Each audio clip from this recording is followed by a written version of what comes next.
बिस्मिल्लाहिर्रहमानिर्रहीम। दोस्तों, इस वीडियो में अरबी में बात करना सीखेंगे। किसी के भी बातों का जवाब देना और उससे बातें करना। बस आपसे एक ही गुजारिश है कि वीडियो को आखिरी तक देखिएगा, तो इंशाअल्लाह बहुत कुछ सीखने को समझने को मिलेगा। दोस्तों, अगर किसी से हाल चाल पूछना है तो कहेंगे कैफ हाल। जैसे हम लोग हिंदी उर्दू में कहते हैं क्या हाल है या कैसे हाल हैं, तो अरबी में कहेंगे कैफ हाल। कैफ का मतलब कैसा, कैसे या कैसी होता है, और हाल को अरबी में हाल कहते हैं। कहना होगा क्या हाल है या कैसे हाल है, तो अरबी में कहेंगे कैफ हाल। कैफ हाल मतलब क्या हाल है या कैसे हाल हैं। इसका जवाब है अल्लाह का शुक्र है अच्छा हूँ। हम लोग हिंदी या उर्दू में कहेंगे अल्लाह का शुक्र है अच्छा हूँ। अरबी में कहेंगे अल्हम्दुलिल्लाह कोइस। अल्हम्दुलिल्लाह का मतलब होता है अल्लाह का शुक्र है। कोइस का मतलब होता है अच्छा हूँ या अच्छा है या अच्छा। जहाँ पे भी अच्छा शब्द का प्रयोग करना होगा वहां पर कहेंगे कोइस। अगर कहना हो और आप कैसे हैं, जैसे कोई हमारा हालचाल पूछता है तो हम जवाब देते हैं, उसके बाद पूछते हैं कि और आप कैसे हैं, तो अरबी में कहेंगे वह अंत कैफ। वह अंत कैफ मतलब और आप कैसे हैं। वह का मतलब और, अंत का मतलब आप, कैफ का मतलब कैसे हैं। तो दोनों सूरत में यही बोलेंगे, जैसे और आप कैसे हैं या और आपके हाल कैसे हैं, तो कहेंगे वह अंत कैफ। अब हाल कहना है तो वहां पे वह अंत कैफ हाल ऐसे बोलेंगे, मतलब और आपके हाल कैसे हैं। और अगर सिर्फ कहना है और आप कैसे हैं, तो कहेंगे वह अंत कैफ। आप कहाँ रहते हैं, अगर कहना होगा आप कहाँ रहते हैं, अरबी में कहेंगे वैन अंत सकन। वैन अंत सकन। वैन का मतलब होता है कहाँ, अंत का मतलब आप, और सकन का मतलब रहना होता है। अगर कहना हो तुम्हारा घर कहाँ है, कहेंगे वैन अंत बेत। वैन अंत बेत। वैन का मतलब होता है कहाँ, अंत का मतलब होता है आपका या तुम्हारा, और बेत का मतलब होता है घर। वैन अंत बेत मतलब तुम्हारा घर कहाँ है। तुम्हारा दुकान कहाँ है, अगर कहना होगा कि तुम्हारा दुकान कहाँ है, कहेंगे वैन अंत महल। यानी वैन और अंत दोनों शब्द इस्तेमाल करके जहां के लिए भी पूछना हो उसके नाम को लेकर के पूछ सकते हैं। जैसे तुम्हारा दुकान कहाँ है, कहेंगे वैन अंत महल। पीछे मैंने बताया तुम्हारा घर कहाँ है, वैन अंत बेत। तुम्हारा ऑफिस कहाँ है, कहेंगे वैन अंत मकतब। इस तरीके से जितने भी सेंटेंस चाहे बनाना बना सकते हैं। तुम कहाँ रहते हो, कहेंगे वैन अंत सकन। अगर कोई आपसे पूछा, ये जुमला मैं पीछे बता चुका हूं, अगर कोई आपसे पूछता है तुम कहाँ रहते हो, वैन अंत सकन, अरबी में कहेगा वैन अंत सकन, यानी तुम कहाँ रहते हो। दोस्तों, यहाँ पे एक और चीज बता दूं कि अगर कोई आदमी आपसे कहता है तुम कहाँ रहते हो, तो शॉर्टकट में कहेगा तस्कुनु। तस्कुनु मतलब कहाँ रहते हो। तस्कुनु यानी तुम कहाँ रहते हो, अस्कुनु यानी मैं रहता हूँ। ठीक है, तो तस्कुनु, अब वैन शब्द इस्तेमाल करके बोल वैन तस्कुनु मतलब तुम कहाँ रहते हो। वैन का मतलब कहाँ, और तस्कुनु यानी तुम रहते हो। अब आपको कहना है कि मैं फला जगह रहता हूँ, वहां पे अस्कुनु बोल सकते हैं या कहेंगे अना सकन बोल सकते हैं। जैसे मैं गांव में रहता हूँ, कहेंगे अना सकन गरिया। अना सकन गरिया। अना का मतलब मैं, सकन का मतलब रहता हूँ, और गरिया का मतलब गांव होता है। गांव को अरबी में गरिया कहते हैं। कहना होगा मैं गांव में रहता हूँ, कहेंगे अना सकन गरिया। या कहेंगे अस्कुनु गरिया। अस्कुनु मैं पीछे बता दिया कि अस्कुनु का मतलब होता है मैं रहता हूं। अब कहाँ रहते हैं वहां का नाम लेके बोल सकते हैं। जैसे गांव में रहता हूं, कहेंगे अस्कुनु गरिया मतलब मैं गांव में रहता हूं। और दूसरा तरीका भी बताया, कहेंगे अना सकन गरिया। अब यहाँ पे जो अ शुरू में दिख रहा है, इस अ का मतलब होता है अना यानी मैं। तो एक साथ इसको मिलाकर बोलेंगे, कहेंगे अस्कुनु गरिया। अलग अलग बोलेंगे अना सकन गरिया। अगर कहना हो मैं शहर में रहता हूं, कहेंगे अस्कुनु मदीना। अस्कुनु मदीना यानी मैं शहर में रहता हूं। अस्कुनु यानी मैं रहता हूं, या कहेंगे अना सकन मैं रहता हूं, और मदीना यानी शहर में। शहर को अरबी में मदीना कहते हैं। शहर को अरबी में मदीना कहते हैं, और गांव को अरबी में गरिया कहते हैं। अगर कहना हो कि मैं पास में रहता हूँ, जैसे कोई पूछता है कहाँ रहते हो, हमको जगह का नाम नहीं बतलाना है या कोई चीज का नाम नहीं बताना, बस ऐसे कह देना है कि पास में रहता हूँ, तो कहेंगे अस्कुनु गरीब। अस्कुनु गरीब, अस्कुनु यानी मैं रहता हूँ और गरीब का मतलब पास होता है, तो कहेंगे इसको अना सकन गरीब या कहेंगे अस्कुनु गरीब, मतलब मैं पास में रहता हूँ। अगर कहना हो मैं बहुत दूर रहता हूँ, मैं बहुत दूर रहता हूँ, कहेंगे अना सकन मर्रा बईद। अना सकन मर्रा बईद, अना का मतलब मैं, सकन का मतलब रहता हूँ, या कह सकते हैं अस्कुनु मर्रा बईद। मर्रा का मतलब होता है बहुत और बईद का मतलब होता है दूर। अस्कुनु मर्रा बईद या कहेंगे अना सकन मर्रा बईद, मतलब मैं बहुत दूर रहता हूँ। अगर कहना हो मैं दम्माम में रहता हूं, अब यहाँ पे किसी भी सिटी का नाम ले सकते हैं, जिस सिटी में आप रहते हैं उस सिटी का नाम लेके बोल सकते हैं। एग्जाम्पल है कि मैं दम्माम में रहता हूं, हो सकता है आप मदीना में रहते हो, आप मक्का में रहते हो, आप जुबेल में रहते हो, या आप किसी भी कंट्री में रहते हो, किसी भी शहर में रहते हो।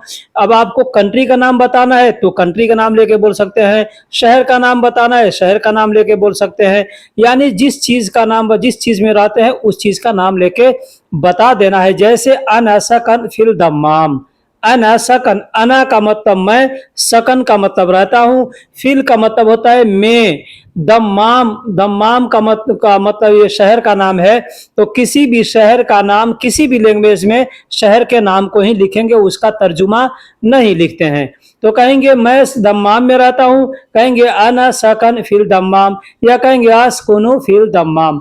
अब यहाँ पे चाहे तो फिल को हटा के भी बोल सकते हैं, कह सकते हैं अना सकन दम्माम, मतलब मैं दम्माम रहता हूँ। ठीक है, हमसे कोई पूछता है, मान लीजिए हम अल्हासा में रहते हैं, तो हमसे कोई पूछेगा तो कहेंगे अना सकन अल्हासा, अना सकन अल्हासा, या कहेंगे अस्कुनु अल्हासा, मतलब मैं हासा में रहता हूँ। अब यहाँ पे अल शब्द जो आता है, किसी भी सेंटेंस को अरबी में लिखा जाता है तो सबसे पहले अल लिखा जाता है, इसलिए अल लगा करके आदमी बोलता है, जैसे अल हासा, अल दम्माम, अल मदीना, अल मक्का, अल जुबेल, ऐसे बोलते हैं।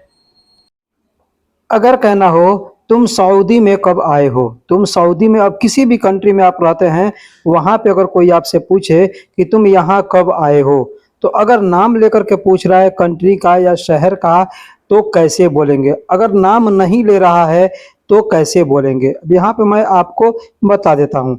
जैसे कहना होगा तुम सऊदी में कब आए हो, कहेंगे अंतमित इजी बिल सऊदिया, अंतमित इजी बिल सऊदिया। अब यहाँ पे बिल का मतलब ही मैं आपको बता, बिल का मतलब होता है जैसे कहते हैं ना बिल्लैल, यानी रात में या रात को। ठीक है, उसे बिल सऊदिया यानी सऊदी में या सऊदी को तुम कब आए हो। ठीक है, अंत यानी तुम, मीते यानी मीता या मीते दोनों बोलते हैं, कब, इजी का मतलब आए हो, बिल सऊदिया यानी सऊदी में। अब यहाँ पे अगर नाम नहीं लेना है तो आप ऐसे बोल सकते हैं अंतमित इजी, मतलब तुम कब आए हो। तो आप जहाँ पे हैं वहां पे की बात कर रहे हैं तो सामने वाला समझ जाएगा कि यहाँ के लिए पूछ रहा है। अब किसी शहर का नाम लेना है तो वहां पे सऊदी हटा करके और शहर का नाम ले सकते हैं। जैसे तुम मदीना में कब आए हो, तो कहेंगे अंतमित इजी बिल मदीना, ऐसे बोल सकते हैं। या बिल को हटा करके भी बोल सकते हैं अंतमित इजी मदीना, अंतमित इजी मक्का, अंतमित इजी ताइफ, यानी जो भी शहर का नाम लेना चाहते हैं लेके बोल सकते हैं। मैं 4 साल पहले आया हूँ, अब जितना दिन पहले आप आए उतना दिन का नाम लेके बोल सकते हैं कि मैं 4 साल पहले आया हूँ, मैं 5 साल पहले आया हूँ, मैं 10 साल पहले आया हूँ, मैं 2 साल पहले आया हूँ, जो भी बोलना है बोल सकते हैं। कहेंगे कैसे, अना इजी गबल अरबा सना, यानी मैं 4 साल पहले आया हूँ। अब 2 साल पहले आए हैं तो आप बोल सकते हैं अना इजी गबल इतने सना, अना इजी गबल वाहिद सना, अना इजी गबल तलाता सना। जितना साल पहले आए हैं वहाँ पे सना लगा करके और 1 2 3 का जो काउंटिंग होता है उसको लगा के बोल सकते हैं।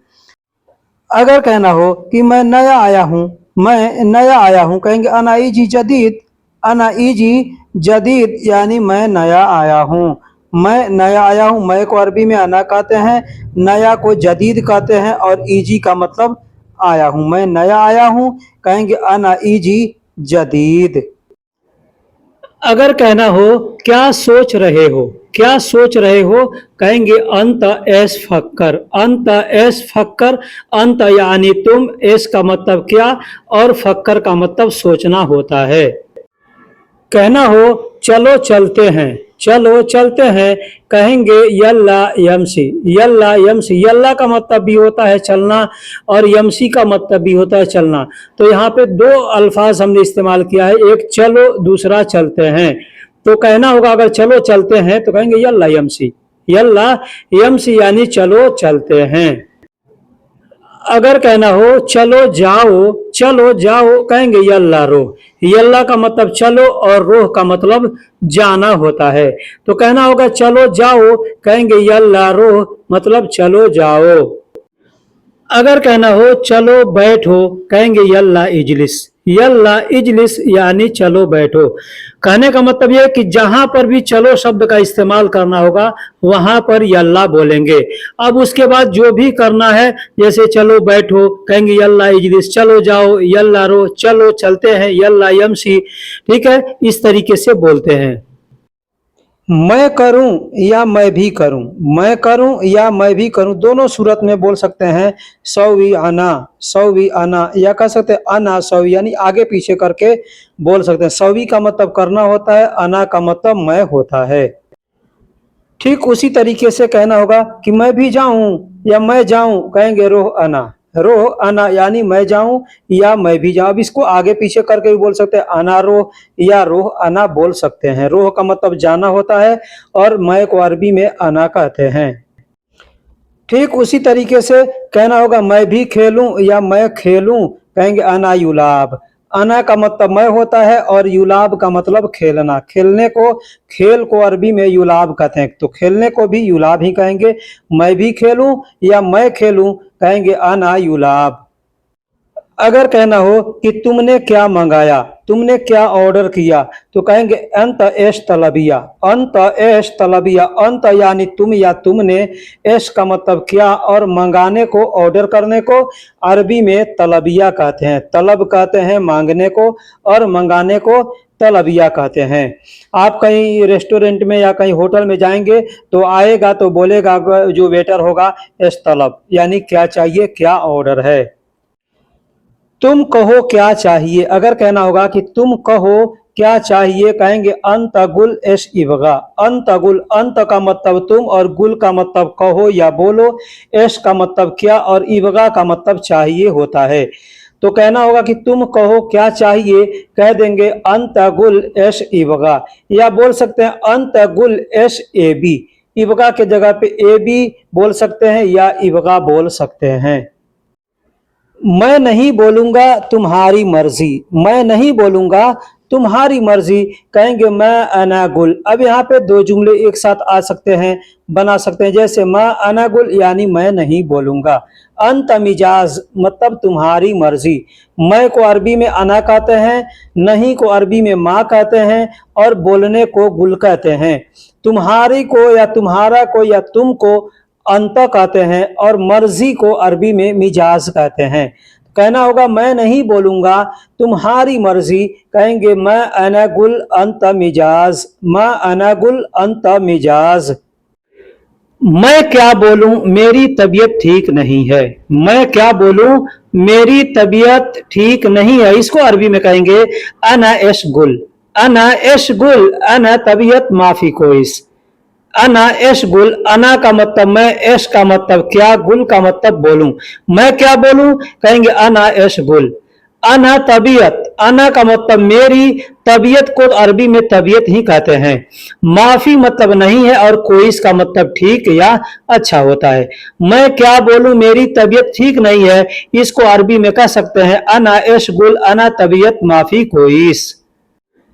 अगर कहना हो चलो अब घर चलते हैं, कहेंगे यल्ला अलान यमशी बेत, यल्ला अलान यमशी बेत। यल्ला का मतलब होता है चलो और अलान का मतलब होता है अब या अभी, और यमशी का मतलब होता है चलना। चलने को अरबी में यमशी कहते हैं। अब कोई आदमी जैसे बैठा हुआ है, हम लोग कहते हैं ना चलो, तो उठो, चलो उठो, तो वहां पे यल्ला बोलेंगे। लेकिन जब चलने लगेंगे तो उस चलने को अरबी में यमसी कहते हैं और घर को अरबी में बेत कहते हैं। चलो अब घर चलते हैं, कहेंगे यल्ला अलान यमसी बेत। अब यहाँ पे चलो अब ऑफिस चलते हैं, चलो अब काम पर चलते हैं, चलो अब दुकान पर चलते हैं, जो भी बोलना हो आप इसमें शब्दों को इजाफा करके जोड़ करके बोल सकते हैं। जैसे यल्ला अलान यमसी बेत यानी चलो अब घर चलते हैं। अगर कहना होगा कि चलो अब ऑफिस चलते हैं तो यहाँ पर कहेंगे यल्ला अलान यमसी मकतब। चलो अब मदरसा चलते हैं, यल्ला अलान यमसी मदरसा। जो भी कहना होगा आप ऐसे बोल सकते हैं। देखो तुम्हारा कफील आ रहा है, अगर इसको कहना हो अरबी में कहेंगे वारिनी अंत कफील इजी। वारिनी, वारिनी का मतलब होता है देखो, अंत का मतलब होता है तुम्हारा या तुम, कफील का मतलब होता है कफील यानी मालिक को कफील कहते हैं, और इजी का मतलब आ रहा है। अब यहाँ एक चीज बता दूं कि बहुत से जगह पे कफील को अरबाब कहते हैं, बहुत सी जगह पे कफील को अरबाब कहते हैं।